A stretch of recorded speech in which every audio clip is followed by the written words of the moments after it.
इस प्रार्थना में आप सबों का प्रभु आप सभी को आशीष दे और प्रभु की महान कृपा और आशीर्वाद और उसका अनुग्रह आप सबों को प्राप्त हो और हमेशा हमेशा के लिए आप सबों पर बना रहे। मेरे भाई मेरी बहन, आराधना के पहले थोड़े समय पहले मैंने फ़ोन देखा और वहाँ पर मेरी एक बहन है, उन्होंने मुझे एक वीडियो भेजा, बहुत अच्छा था, आपके साथ शेयर करना चाहूँगा। किसी शहर में एक माता पिता अपने एक छोटे बच्चे को दादा दादी से मिलवाने के लिए प्रतिवर्ष, क्योंकि दादा दादी दूर रहते थे तो प्रतिवर्ष वे अपने बच्चे को उनसे मिलवाने के लिए लेकर जाया करते थे। और जब बच्चा छोटा था तो माता पिता साथ में जाते थे, छुट्टियों में वहाँ समय बिताते दादा दादी के साथ और फिर से शहर लौट आते थे। जब बच्चा बड़ा हुआ तो एक दिन कहने लगा कि मम्मी पापा अब मैं बड़ा हो गया हूँ, अब मैं अकेले ही जाकर दादा दादी से मिलकर आ सकता हूँ, इस बार मैं अकेला जाऊँगा। तो पहले माता पिता राजी नहीं हुए, क्योंकि माता पिता के लिए बच्चा चाहे कितना भी बड़ा हो जाए, चाहे वे बुजुर्ग भी हो जाए, तब भी वो बच्चा ही रहता है।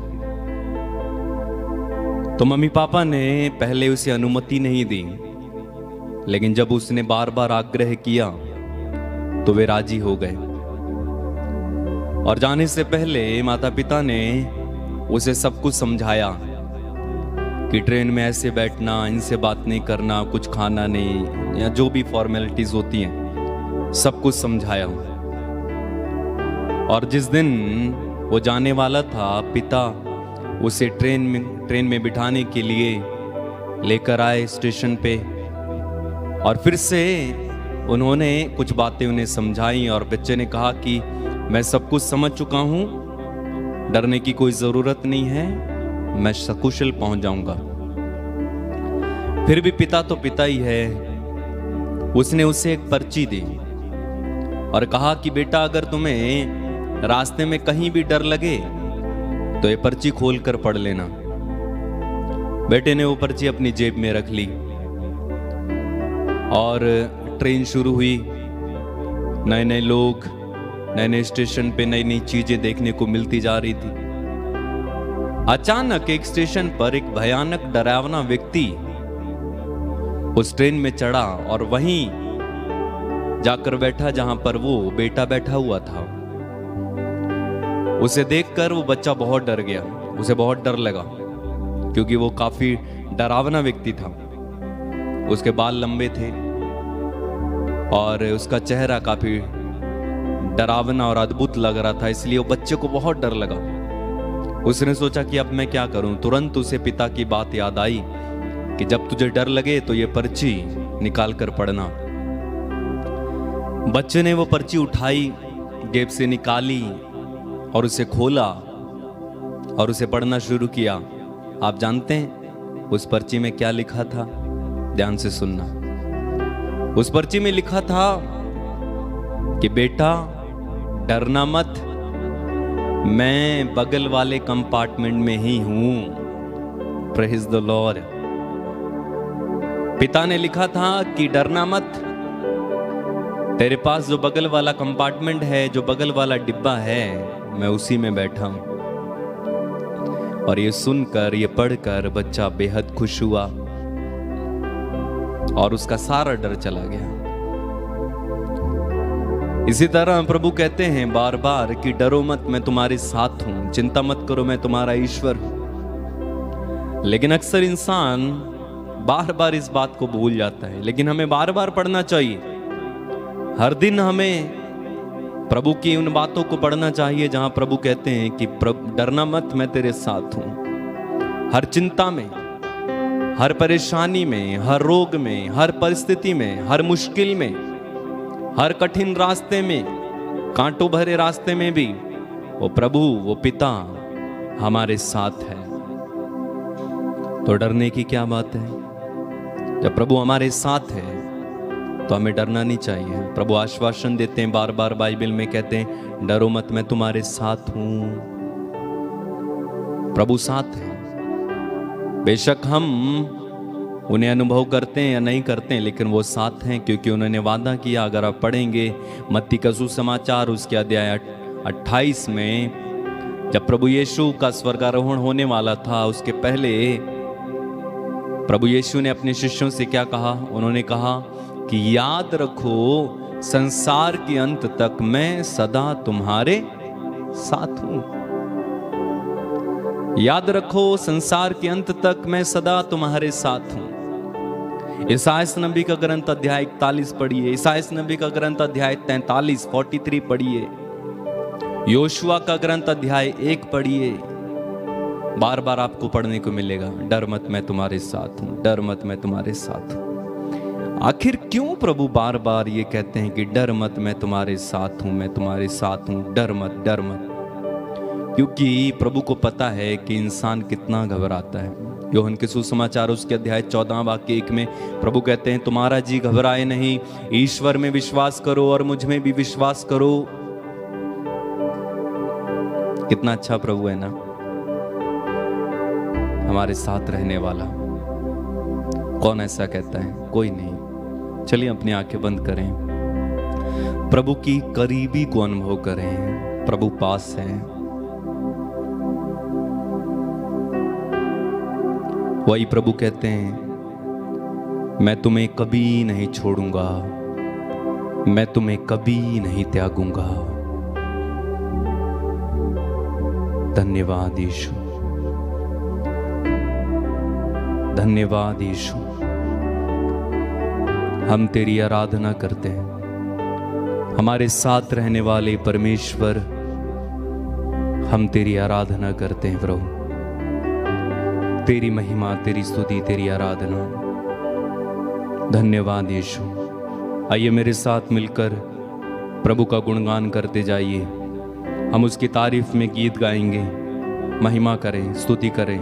जैसे जैसे गीत में आगे बढ़ें, लीन होते जाना प्रभु में, खो जाना, और प्रभु आपको अभिषेक से इस समय भर देंगे। धन्यवाद यीशु। Hallelujah, hallelujah, hallelujah. तारीफ करें परमेश्वर की। Hallelujah, hallelujah, hallelujah, hallelujah.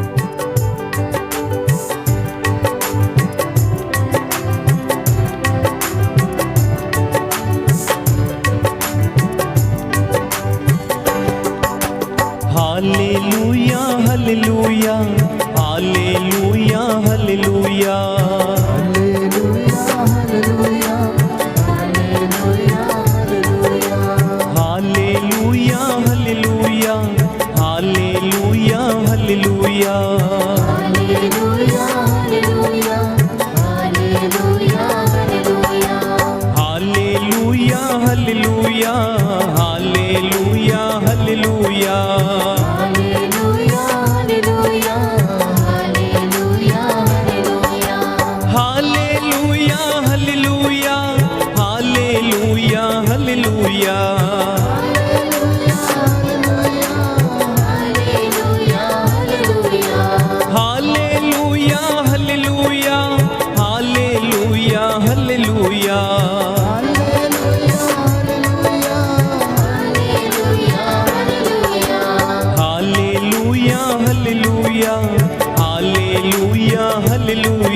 परमेश्वर की।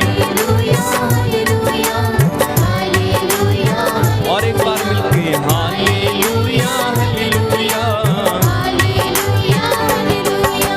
बरसा दे आशीष तेरी बरसा दे।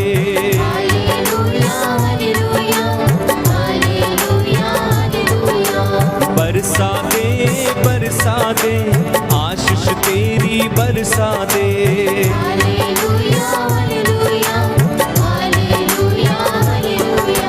महिमा हो अब्बा तेरी महिमा हो।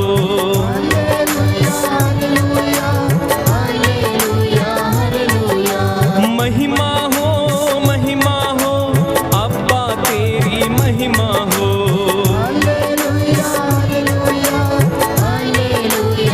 ताली बजाइए एक साथ।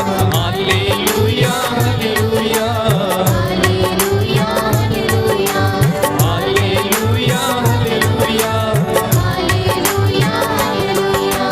महिमा हो यीशु तेरी महिमा हो।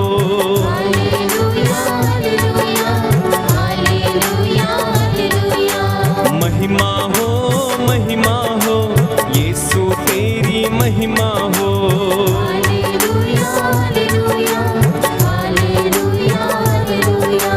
महिमा हो यीशु तेरी महिमा हो।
तेरी आराधना,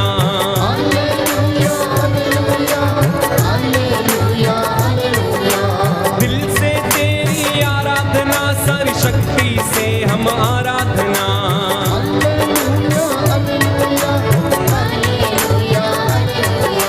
तेरी महिमा गाते हैं, आराधना तेरी करते हैं।